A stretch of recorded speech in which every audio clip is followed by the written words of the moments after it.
I just bought this 1996 Yamaha Big Bear two-wheel drive for $300. Now, when I bought it, he said it needed rear differential and the ignition, which is really confusing to me. He said he started it like 30 minutes before I got there. I do believe him, he started it. But there's just absolutely no ignition plugged in. I don't know how it's been running like that, but evidently it has. The only thing he didn't mention was there's no brakes whatsoever on this thing. No fronts, no rears. That one don't even want to stay up. He was originally asking 5. Told him I offered him 3, and he said he'd do $350 if I came today. So I went, 2-hour drive, spent about $50 in fuel. Then when I got there and noticed it has absolutely no brakes whatsoever, I said, hey man, can you do 3? Cool, we'll do that. Works for me. Now, this is gonna be time intensive, hopefully not money intensive. The reason why is I bought another one of these a few weeks ago. I don't have a clue why I bought this, but it was $50 and I didn't look it over very well. Now the plus side with this one, it is a 4-wheel drive unit, but when I bought this, I thought to myself, you know, I could fix it. It'd be good content for the channel. But the more I look at it, the worse it gets. But good rear diff right there, I believe. Good rear diff. And we should be able to, let's see, can we rob the brakes? Yep, I'm gonna rob the brake system off of this. So that's good. The ignition on this one is, yeah, I'm not using that. I do claim this thing ran, but I'll be honest with you, I think the motor's probably locked up and that's just from looking at it. But we can utilize that. I need to check out the fuel petcock on that one. Yeah, this is gonna need a fuel petcock. The fuel petcock on that one is leaking right here. And usually you can get away with just the O-ring, and maybe I'll try that. But this one, like, I didn't even notice that when I was picking it up. It was $50. What are you gonna do? Spend an hour standing there looking at it, checking it out, going over it, making sure everything's solid? So I think what we'll do is we're gonna strip this one down to utilize for the other one. Look at that, the welds are broken on this. But yeah, I can break it off. At least I bent it pretty good. This is nothing special. It'll just get salvaged for parts for the other one. I did see the other one didn't have a battery tray and the battery tray was beat up. This one looks like it has a good battery tray. Too bad we don't have this other footwell. These aftermarket footwells right here, I can't remember who makes them, but they weren't real cheap. Guess they were cool back when 300s, 400s, 500s were an actual sizable unit. I believe swapping the transfer case, front drive shaft, putting the diff and front axles in could make this a 4-wheel drive unit. I'm not 100% on that, but it's got everything there. He did say he's already pulled the diff, and so that's why I have the drive shaft right here in my hand.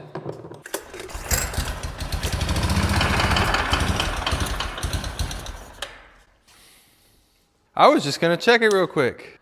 I guess I didn't know that with these.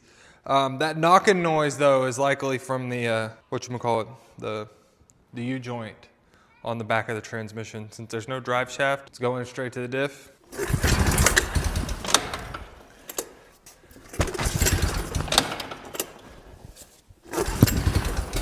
Oh, gas sitting on.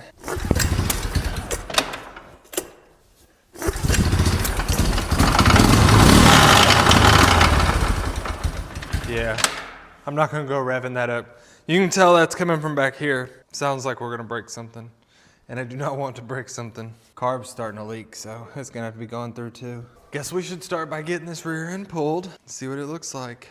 I didn't check to see if the rear brakes on the other one worked.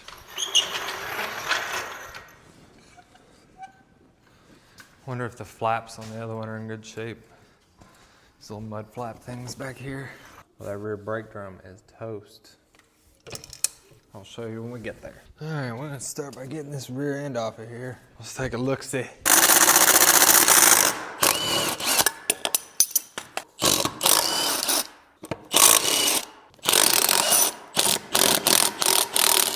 It's got those old school balloon tires on it. I mean, and this is a very serious question. How many of you have seen this style tire worn smooth out? Now, I was asking that to a buddy of mine. He was like, man, yeah, I guess I've been on these things for years and I've never seen one of those tires worn completely out. It's the weirdest thing. They'll be dry rotted in trash because stuff like that, but like as far as like just worn out, bald, like you see some of these other tires. You know, like that one? Like that one just wore smooth out. I don't know, they just don't make them like that. I say that, I'm pretty sure you can still buy those. Fluid all over this, and there definitely should not be.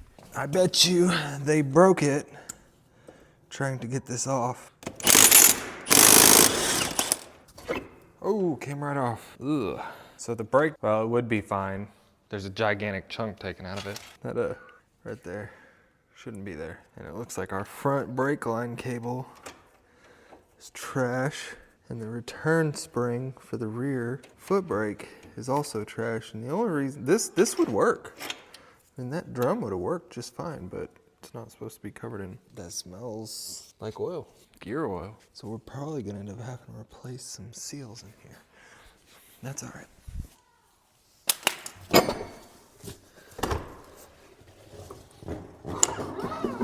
Definitely needed bearings. Whew. Hopefully my other axle's in pretty decent shape. This one will probably work. But you see that right there? That's how the splines should be. I mean, they're a little rusted, so not quite perfect, but that's worn out right there. What's weird is he had that, but it doesn't look like any of this stuff has been off over here. Yeah, there's mud between the bolt. How would he have taken that drive shaft out of there? Through the front? Did he take it off from the swing arm? Yeah, that's what it would appear. Took apart the swing arm to get that off. Okay. There's nothing wrong with this diff. And it's a little worn, but it's got some like overactive lash, whatever, play in there. And he said it had no power, that it was putting power out coming out of the engine, but it had no power out of the back end back here. Which means, more than likely, this thing actually needs a clutch. Which honestly, I think it's actually pretty easy to do on this. So what I think I'm gonna do, clean all this up. We're gonna put it back together.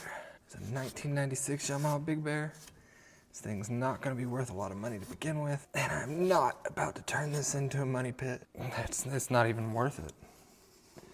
For a cheap flip, sure. Clean this out, probably put new fluid in there. All right, so I thought, hey, I will put it back together and see. You know, we'll take it for a spin, see if it's clutches or something like that. It is the diff, but not the way he made it sound. It's not actually the diff, it's the axle. Those worn out splines aren't quite enough to grab. They're grabbing a little bit. The splines and the diff will get the job done. I mean, that means we probably just need a rear axle in this thing. So I guess we need to go pull the other axle out and pop her in. Yeah, we need the rear drum from that one too. Hopefully it's good, not all jacked up. Those usually, they're kind of a pain to deal with, those brake drums, especially on the older units. Or Hondas. That's why no Honda has rear brakes. Every single rear Honda doesn't have rear brakes because of that. But I was kind of starting to get a little nervous, like, man, I hope we don't run into transmission issues. But I mean, I don't think this has enough power to damage the transmission. Maybe if you tried to mod it like a Warrior, threw a cam in it, some port and polish, big 450R carb, I don't even know if you can go that big. I'm pretty sure you can go 400EX though. You could probably make one of these make some big power. Maybe that's a good idea for the channel one day. Make one of these have some big power. It's gotta be a red one. Sentimental in a weird way. Because about a year and a half ago, that was the first one that I got and kind of started mud riding on. And I'll insert some clips of me getting it stuck. It was nothing special. Hey, I found a hole. Golly, I think I paid $400 for it or $300, I can't remember. I bought a $200 rear diff for it and that's all I did to it. Put that diff in there. She was golden. Let's take this janky axle out of there. And come over here. The axe caliper. Splines look decent.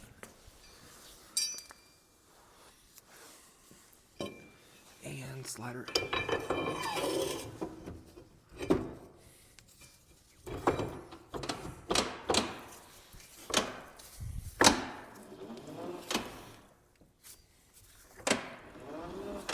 We're definitely in gear. There we go.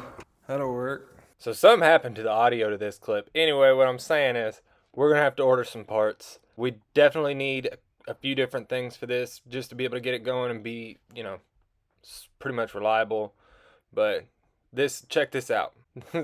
This pantyhose air filter. Now it works pretty good for a pre-filter if you want to be cheap about it. And down in there, yep, there's mouse nest.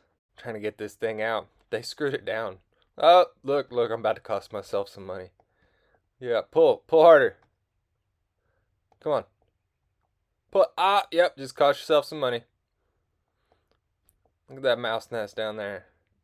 This whole unit smelled like mouse piss. All right, so we're back with this Big Bear 350, and we're gonna get this thing knocked out today. I'm ready to see this thing get done. This one's quick and should be pretty quick and easy. So we got all of our parts in. New petcock, I was gonna rebuild it, but a new one's cheap, and rebuilding it doesn't come with these little fittings right there, and I'd rather just replace it. This is for the handbrake cable. These smaller bore ATVs have handbrake up here at the top. New oil filter. New air filter with guide because I snapped the other one off. Just snapped it smooth off. We're replacing the whole thing. New ignition switch, and normally I do not like these Chinese ignition switches, but I had to get something in quickly, and so we're gonna use Chinese ignition switch. New spark plug, and I did buy some fancy new tools. This is a seal driver. I've been needing one of these for a while. I finally decided to buy one just to be able to drive these seals in the right way. I messed up a seal not too long ago because I didn't have one of these. This was cheap too on Amazon. This tool right here, this is a bearing puller, and this is a lot of the reason why this thing isn't done yet, because we had to wait on something. I don't remember what it was. Anyway, this bearing puller I had to buy special, and I'm hoping it fits my slide hammer, because we got new rear bearings. That is to fit into there and be able to pop that bearing out of the differential. The bearings have a very small amount of play, and I'd rather do new bearings than just slap it together and have these bearings and seals, because like this is bearings and seals, so that'll save someone a headache. And we got a new battery. Now we just got to get this thing put back together. I stripped the other unit. Woo-wee!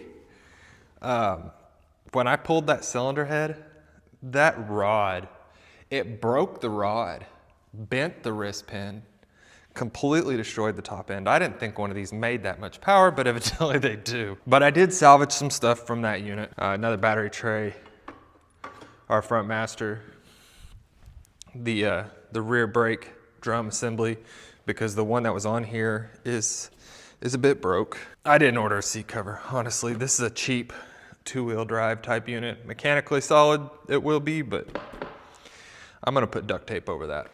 It's fine.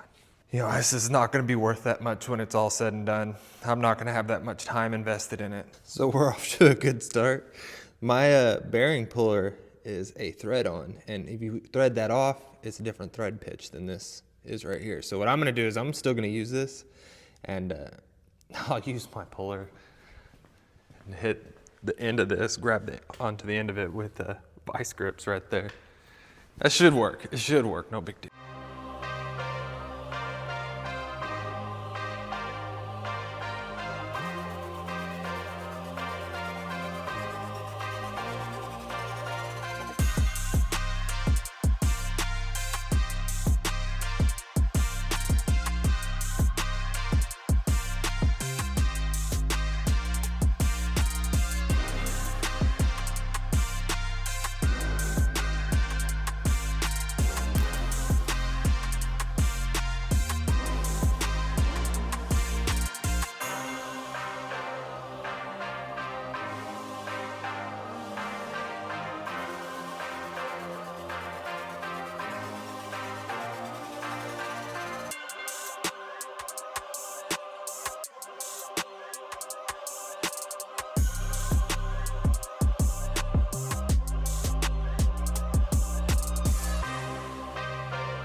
All right, so I just noticed a pretty big problem down here. Not a big deal. I have the part to replace it. I'll show you that here in just a second. But I want to see, he said he's never heard the electric start work on this. And we're getting nothing. Huh. Just wanted to see if this will work or not.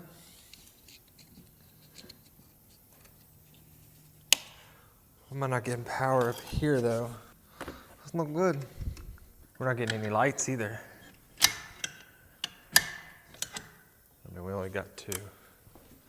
Headlights are working. But no electric start. Carb's gonna have to be cleaned up for sure. And for some reason, it doesn't want to go into high.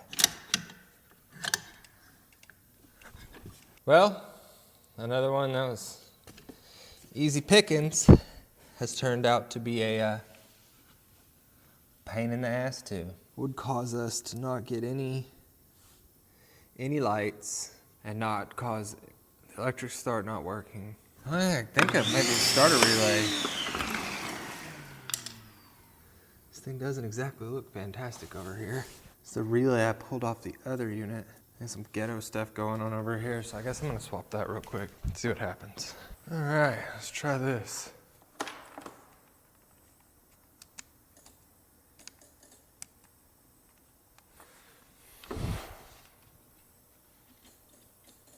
We got power up here to this switch, that's for sure. You can hear it.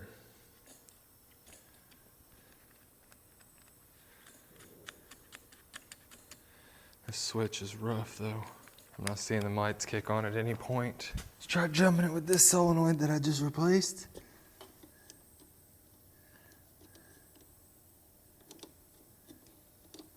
Nothing.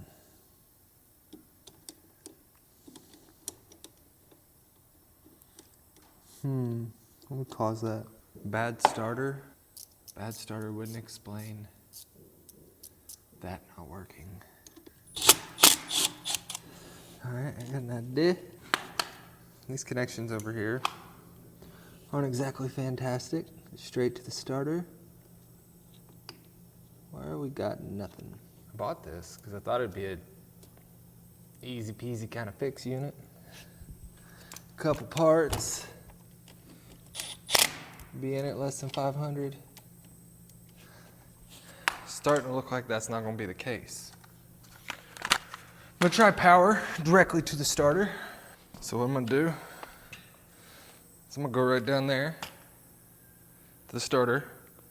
My little ghetto jumper box. It's on its last leg, but it still works. And we're going to just put power here.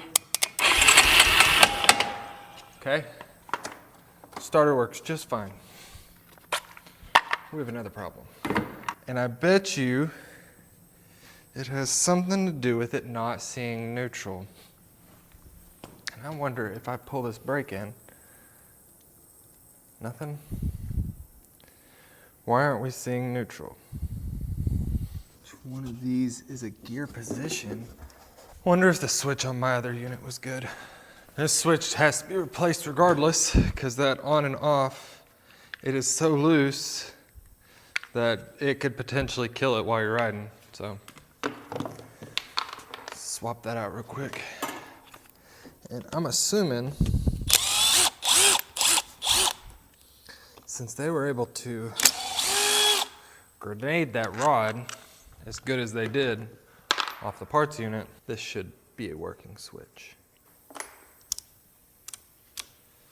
Lights are working. That switch is better. Now it's doing something with the start button.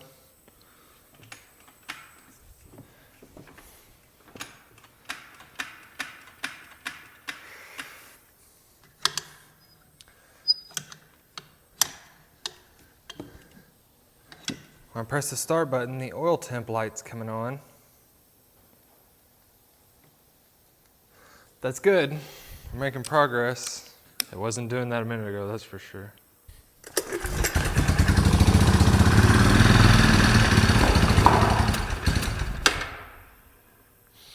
Just thought I'd give that a shot.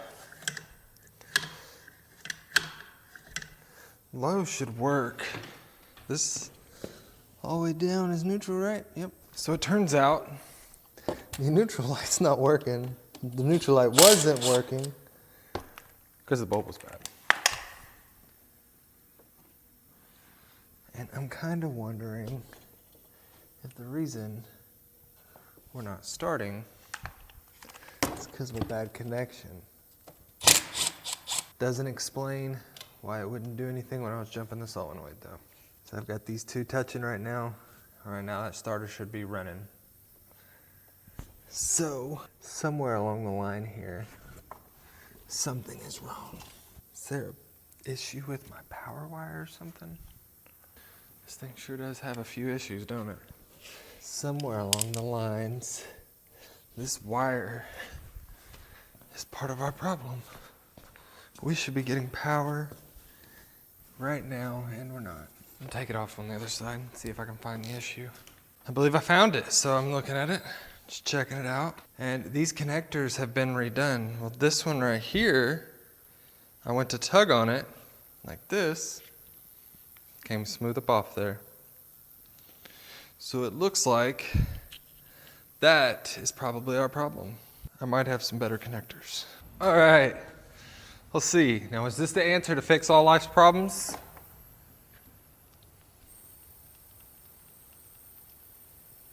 No, it wasn't.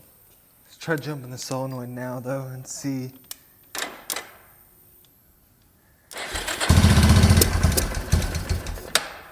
Whew. I jumped the gun. There's a big old hole over here. I forgot about that. It's blowing air out. This thing's probably ran like shit the entire time the guy had it. So we got one of two issues here. Either that starter button isn't working, which honestly, it probably is, because as soon as I press it, the oil temp light comes on. So that relay I put on there's probably not any good. So I don't have any others that are the same. So I just cut the plug off the old one that also didn't work. In hindsight, maybe that did work. No, that one didn't work either. And I spliced it onto another one. Now, is this the right way? I mean, this thing's old. It's a 1996. It's like literally only 6 years newer than I am. And I feel like a dinosaur sometimes when I get out of bed in the morning, just creaking. Let's give it a shot. We gonna work now? Sweet. Now just to go on to all the other issues this thing has. You know what they say? The third relay is the charm. I cannot believe that. So it was both relays, the OEM relays I had were bad. The cable, the connection on the positive wire on the relay side was bad. The ground, I ended up messing that, cleaning that off camera. That was a problem. The battery was a problem. This was a problem. It works though. The only thing that we gotta deal with this carb, this intake boot, because that thing's gotta rip the size of California in it. It's gonna take all your money and taxes. That's such a stupid joke. So I'm gonna get this carb off real quick, clean it, then I gotta go get some gas, fluid for the rear end. All right, so I got the carb back on, all put back together, and check this out. It's about ready to start talking. That's why it had to be replaced. So at this point, we should just need gas and to drag it, put some gasolina in it. Had my wife help me do the brakes. I did the front master. And that front master I pulled from the other one was good when I pulled it. When I put it on this one, it was not good. That's a bum downside with these used masters. It is what it is. Now, she should fire up. Should probably turn the gas on. And we can take it for a spin, hopefully.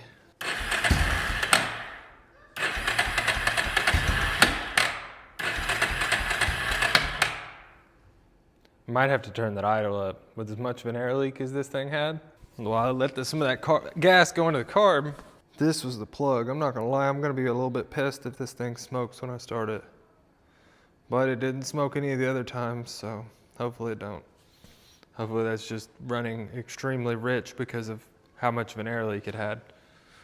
but just to my understanding, that would cause it to run lean. Turn that idle up just a tad.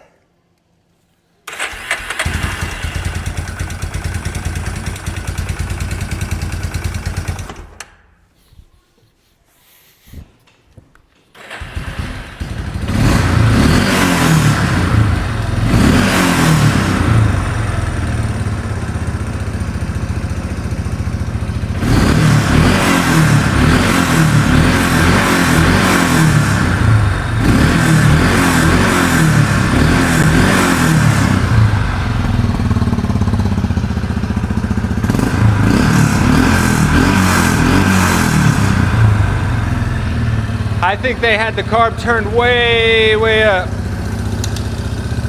Still can't get it to go into high gear. This thing's definitely no speed demon.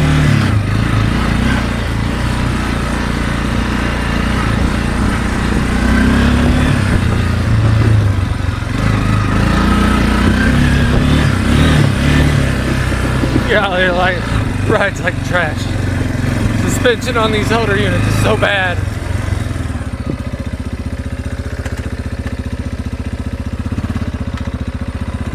But this thing says it's in high, says it's in low. Let's see what that does. That should be reverse. Oh, so something's up right here. Oh, look at that, that is loose. Let's see if we adjust this. Back in neutral.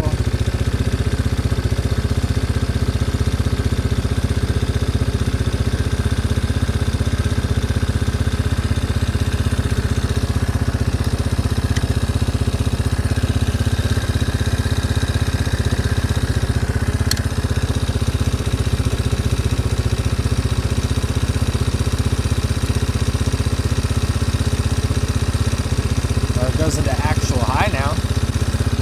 See if that does reverse. Oh, reverse light comes on. Drive that. I wonder if I went too far. Or not far enough.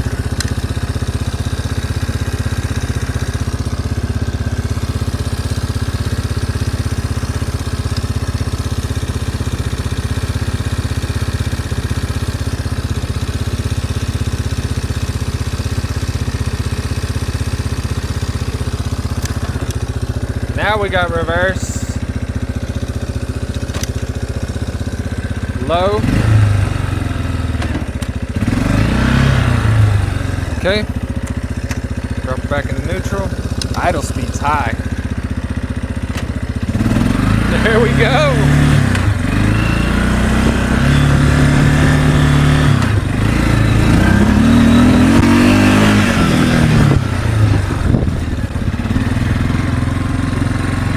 Just to think, at one point, the Big Bear 350 was the pinnacle of the 80s.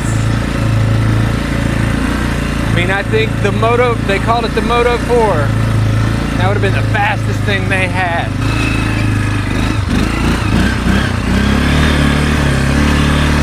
I'm gonna put some duct tape on that seat and we're gonna sell it. She's good to go.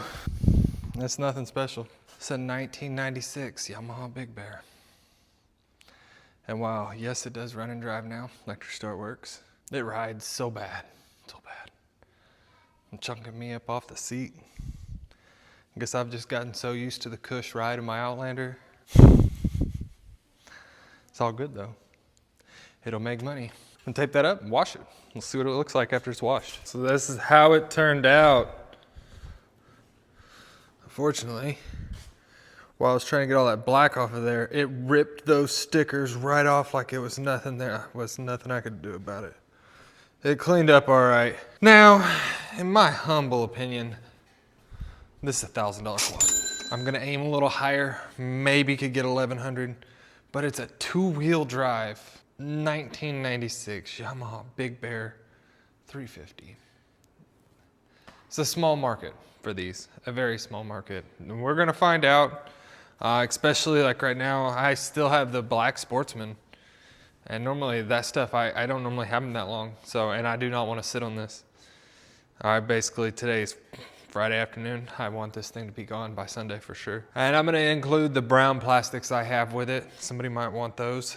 We'll go with that ugly brown seat. It's got right under 5,000 miles on it. If I ride it at all, like we're like 19 miles away from 5,000. And it's a cheap quad. Cheap quad, cheap flip. I don't think I'm even into this thing 500 bucks. So I'll probably list it a little high. Expect to get $1,000. Try to get a little more. Thanks for watching. Stay tuned. We still got the Prairie, that one coming up. You know, honestly, I think I need to buy myself something cheap, something 4-wheel drive, something so I can be rough on it. Because this thing was so rough riding that maybe I'm getting a little bougie riding around on the Can-Am.